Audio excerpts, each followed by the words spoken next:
Hello दोस्तों, आप सभी लोग का हमारे चैनल में बहुत बहुत स्वागत है। तो आज हम सभी लोग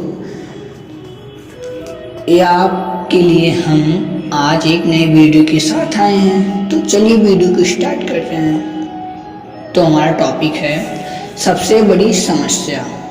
सबसे बड़ी समस्या।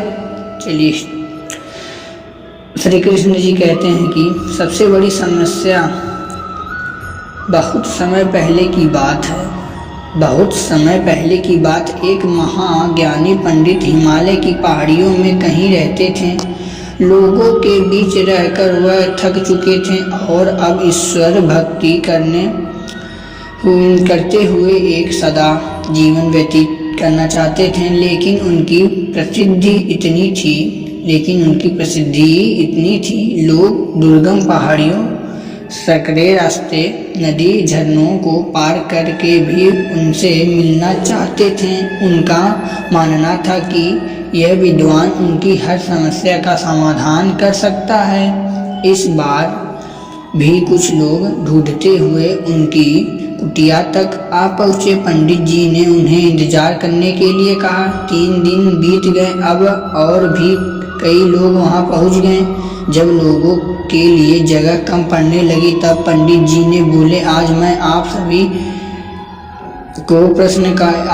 के प्रश्नों का उत्तर दूंगा और आपको वचन देना होगा कि यहाँ से जाने के बाद आप किसी और से इस स्थान के बारे में नहीं बताएंगे, ताकि आज के बाद मैं एकांत में रह कर अपना सारा जीवन व्यतीत कर सकूं। यह सुनते ही किसी ने अपनी परेशानी बतानी शुरू की, लेकिन वह अभी कुछ शब्द ही बोल पाया था कि बीच में किसी और ने अपनी बात कहनी शुरू कर दी। सभी जानते थे कि आज के बाद उन्हें कभी पंडित जी से बात करने का मौका नहीं मिलेगा, इसलिए वे सब जल्दी से जल्दी अपनी बात रखना चाहते थे। कुछ ही देर में वहाँ एक दृश्य मछली बाजार जैसा हो गया और अत्यंत पंडित जी को चीख कर बोलना पड़ा, कृपया शांत हो जाइए, अपनी समस्या एक पर्चे में पे लिखकर मुझे दीजिए। सभी ने अपनी अपनी समस्या लिखकर आगे बढ़ा दी। पंडित जी ने सारे पर्चे लिए और उन्हें एक टोकरी में डालकर मिला दिया और बोले, इस टोकरी को एक दूसरे को आप कीजिए। हर व्यक्ति एक पर्ची उठाएगा और उसे पढ़ेगा। उसके बाद उसे निर्णय लेना होगा कि क्या वो अपनी समस्या को इस समस्या से बदलना चाहता है।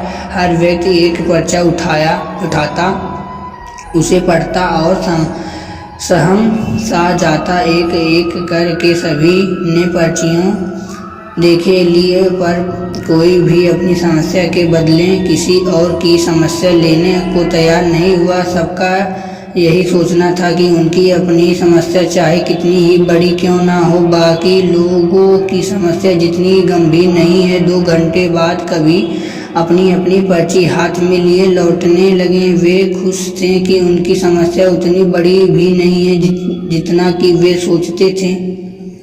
तो दोस्तों, ऐसा कौन होगा जिसके जीवन में एक भी प्रॉब्लम ना हो? हमें साथ ही जीवन समस्या है। कोई अपना स्वास्थ्य से परेशान है तो कोई अपने परिवार से। हमें इस बात को जानना होगा कि जीवन में छोटी या बड़ी समस्याएं आती जाती रहेंगी। ऐसे में दुखी होकर उसकी के बारे में सोचने से अच्छा है कि हम अपना ध्यान उसके निवारण में लगाएं, और अगर उसका कोई निर्णय ही ना हो तो अन्य चीज़ों पर फोकस ना करें। हमें लगता है कि सबसे बड़ी समस्या हमारी ही है, पर यकीन जानिए इस दुनिया में लोगों के पास इतनी बड़ी समस्या नहीं है कि हमारे तो उनके सामने कुछ भी नहीं है। इसलिए ईश्वर ने जो भी दिया उसके लिए आप ईश्वर का धन्यवाद कीजिए और अपना जीवन व्यतीत कीजिए और अपने परिवारों को अपने परिवारों का देखभाल कीजिए। इस वीडियो में इतना ही, धन्यवाद।